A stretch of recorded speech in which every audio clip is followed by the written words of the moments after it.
I want to thank Carrie Michelle Lacal for being the Office of Manager, Office of Water, and taking care of us on this conference. Also, I want to thank Michelle Risco. She's the Deputy Director, Office of Water Supply.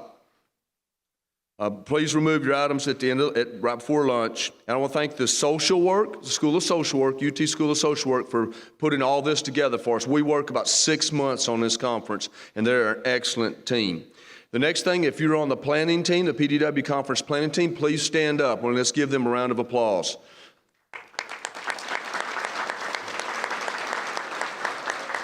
This is one of those additional duties that they were just handed back in February, and so they work a lot of hours to put this all together.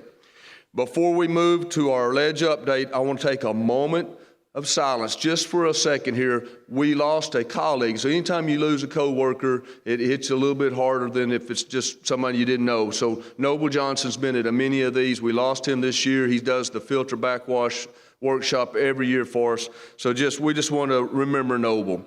And moving forward with our ledge update, Michelle Risco is the Deputy Director of the Water Supply Division at the Texas Commission on Environmental Quality. She has obtained a BS in biochemistry from Texas Tech University and an MBA from Texas State University. She has over a decade of utility experience and is a licensed B surface water and wastewater operator. She currently oversees the Public Water System Supervision Program and ensures safe drinking water for the citizens of Texas. So please welcome Michelle Risco.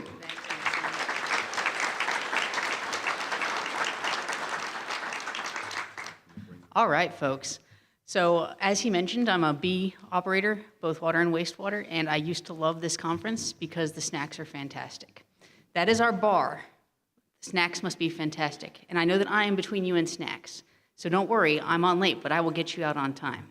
All right, so let's try and actually make it so I can see the time. There we go, we're set. How many of y'all love politics? That's what I thought, me too. Okay, so this is hopefully just a breakdown so you didn't have to pay attention all session long, and I can tell you about the things that you probably should be aware of, all right? So for those of you who do not know, this is what just happened is the 89th legislative session in the state of Texas. We, unlike many other states, only meet every other year. So this is a long and storied history, and we'll go ahead and skip the civics lesson for you. Super long chart, both blue and red. That tells you how many of you are old enough to remember a bill sitting on Capitol Hill? Okay, if you have not watched Schoolhouse Rock, it's on YouTube now. I highly suggest it. This is the long process of what a bill goes through in the state of Texas. But I really want to give you the big highlights of it. The first thing is going to be it's introduced. Anybody can file a bill as long as they're actually a member. Tons and tons of bills are filed. Not many get beyond that. If they do get beyond that, they refer to committee, and the committee hears them. The committee can say, "Whew, that is not something I am interested in." They just let it sit there forever and ever and ever. If they do, for some reason, happen to like it, they can report it out of committee, and they can make substitutes to make it better the way they want it to be. Once that happens, they can pass that along, and they vote on it, and they go, "Yes, cool, this is going to go to the main floor." It's on the main floor, they'll talk about it. Once again, they may like it, they may not like it. It can sit there forever. But if they do like it, they can make changes. They call them amendments there. And whenever that happens, they can vote on it. As long as it has 2/3 majority, it's going to go over to the other house. And if you didn't know it, there's 2 of those, and they have to go all the way through both of them. So they sometimes have a companion bill, which means that it was running around inside them, and then they meet in the middle, and they're so close that there's nothing to work out. If they don't, then we have to work out those differences. The people on the House side and the people on the Senate side have to work out those differences. And if they get to the point where they're like, yes, totally, this is what we want on both sides, that's when we can get to a final bill that is then enrolled. They vote on it, we are cool, and then it goes to the governor. The governor has choices, because the governor is the most powerful man in the state of Texas. So he can either sign it. He's like, yes, this is a good bill, I go along with it. He can veto it and say, y'all might have liked it, but I am not interested, and this is not law. And then he can just ignore it and let it become law. So what does that mean for us this last year? Well, you see that water glass right there? That's because it is always a water session in Texas. In case you didn't know, we need a lot of water. We don't have a lot of water. We're getting more people every day, which means we have less water per person than we did before. And on top of that, we're getting a lot of industry that requires a lot of water. Water is very important, and they talk about it nonstop. So what does that mean overall? As you can see there, I've got some statistics for you. When you see the 8,700 bills filed, that means that they just put in a bill. It's either a House bill or a Senate bill. The 11,500 includes things like joint resolutions and riders, things that are about financing or commemorating. So they're a little less for us to actually put our time and energies into. But the Office of Water, which includes both us as the Water Supply Division, but also water availability, which is like your water rights folks, and water quality, which is your wastewater folks, they overall, we looked about 300 bills that seriously could have impacted us. Of those at Water Supply Division, 125 went by us. And of those, the ones we were the lead review on, there were about 60. Overall, about 14% of bills pass, which you'll see, that means that about 6 to 7 of our bills tend to pass when we're doing about 60 of them, and that's exactly what panned out. The governor did veto a few of the bills that would have otherwise impacted us, so we came around with a total of 6 needing to be implemented. What you'll see there is, if I'm not mentioning it, the effective date of most of these bills is September the 1st. Whenever the bill passes through the governor's signing date, then it gets 60 days from that date, and that's always September 1st for the most part. So let's look at the bills that were signed. All those ones that you see that have districts behind them, that means they're related to a water district or a water constant and improvement district or some other district under our rules. They are one of the most often overlooked parts of the Water Supply Division. If you don't know what districts are, you might want to talk to their table whenever you go out to our TA room. But they have a lot of changes in their information. And then you'll see that we also are looking at things related to water financing and then also changing of ownership. So you look at that and go, man, not much actually happened for Water Supply Division.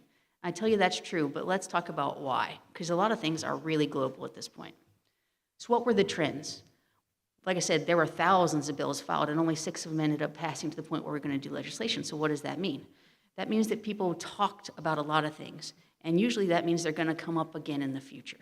So what were they talking about? They were talking about infrastructure, leaky pipes, new pipes, greater capacity, all the things you experience every day, all the time. They were talking about how they're going to do that and how they're going to finance that. They were also talking about communication. Just like we're trying to be transparent with you, and in this day and age, you can get any information immediately, they want that information out to your people. It's all about the transparency. It's about the communication. This is where people were asking a lot of questions out. Boil water notices, public notices, your consumer confidence reports, okay? They also wanted a lot of studies and reports because information, it helps you make informed decisions for the future. And your electorate demands that, and your elected officials are paying attention to that. So they want studies on what's the infrastructure look like? How long does it have? How do we know when this is going to fail? What kind of emergencies do we have? How often are things down? So they were looking at a lot of that stuff. As I mentioned, there's not enough water to go around. So looking at conservation, they're looking at availability. And then we all know how many people are paying the true cost of water. No one, right? Water rates are extremely important, and what the actual value of that water is may not be reflected. So there was a lot of discussion about rates. There was a lot of discussion about safety, cybersecurity, homeland security. You guys know that you have strong chemicals on site every day. You have strong chemicals that we have now moved to a click of a button, right? At the really fancy places, you can sit at home on your recliner through a SCADA system and turn something on and off. It's amazing, especially when it's 110 degrees or -2, but it may not be the best if somebody from somewhere else can hack in and do it instead of you. There's also, as always, discussion about lead, especially lead in schools. And then a lot of interest in districts. Like I said, you saw that quite a few of the bills that passed were related to districts.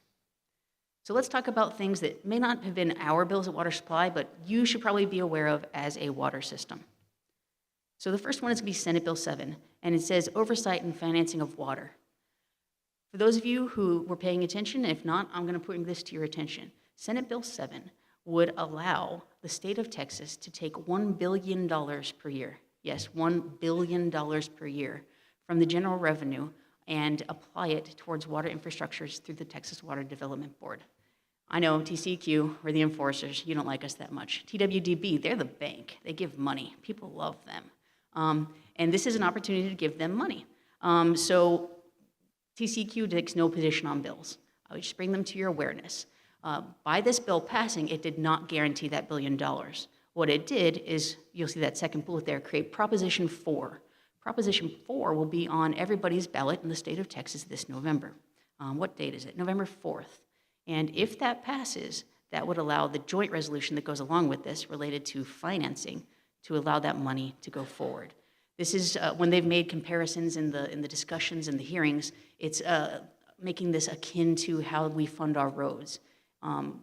This is how the TxDOT continues to have enough money to always have 35 under construction, okay?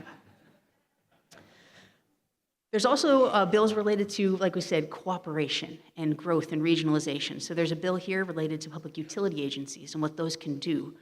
We've talked for years about partners helping partners and regionalization, and this is a bill that might go along with that, and it kind of sets some of those authorities of what they can and can't do. There's also SB 1261, which is related to water financing, completely separate from that $1 billion SB 7 situation, as much as it talked about what financing could be spent on. Some things that we haven't historically, as a state, allowed that financing to be used on, now can be used on, and it expanded some of the state funding, which is what we call SWIFT. There's a lot of state funding programs. TWDV is here. They'll talk to you all the details. But letting you know that people are aware that you need money to do more of what you do. So this might be a good time to take advantage of that. This one I want to bring to your attention because how many of you have gotten that red water call, that brown water call, that black water call? Nobody?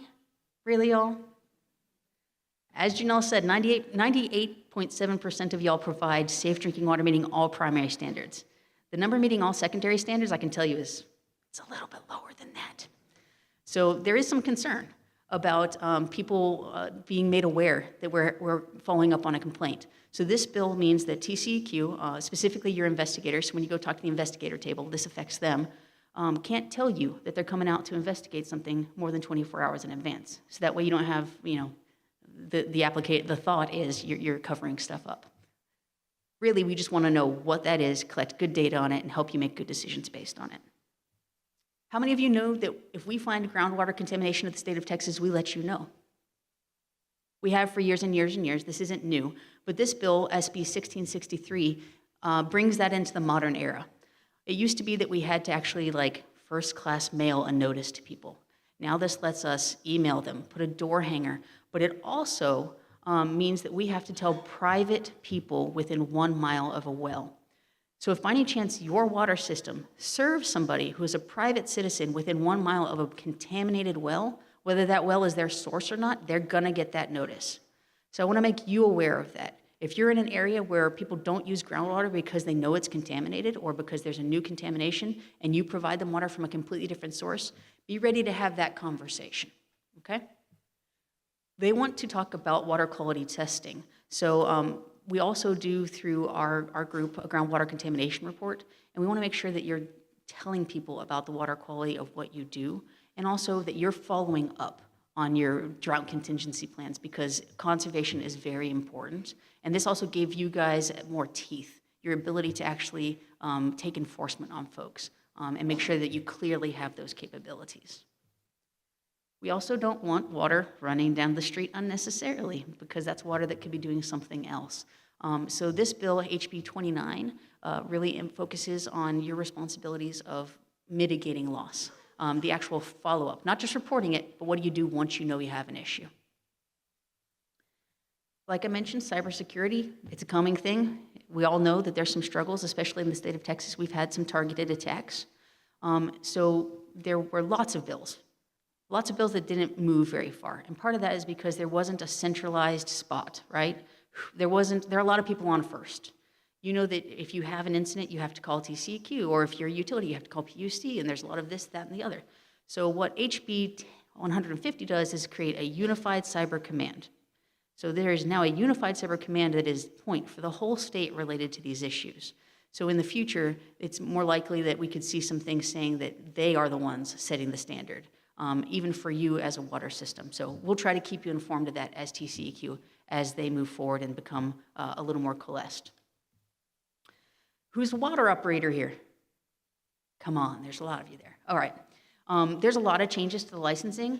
You may or may not know them all. I did list them out here for you, but also operator licensing is doing their own presentation. So I'll go ahead and let them discuss the particulars with you, but I do want to make sure you're aware. especially when it comes to bringing people in from out of state or bringing people in who are military spouses, et cetera. One thing that we'll talk about at the end. How many of you are aware that after a regular session, there's a thing called a special session? Sometimes there are and sometimes they're not, but recently, yes, we're having them. We are actually in the middle of one right now. On July the 21st, the special sessions number 1 started. At the time, the announcement of what was covering was before the floods happened. But since then, it's really turned focus, and it's talking about flood warning systems, flood emergency communications, relief for funding, natural disaster preparation. So putting that on your radar, that if you are somebody who was impacted by the floods, which realistically this is Texas at any point in time, all of us could be impacted by a flood. You may have some implications coming out of this special session, and I'd encourage you to pay attention. But also, just prior to this special session, there was a special hearing on groundwater conservation districts and the potential of groundwater exports.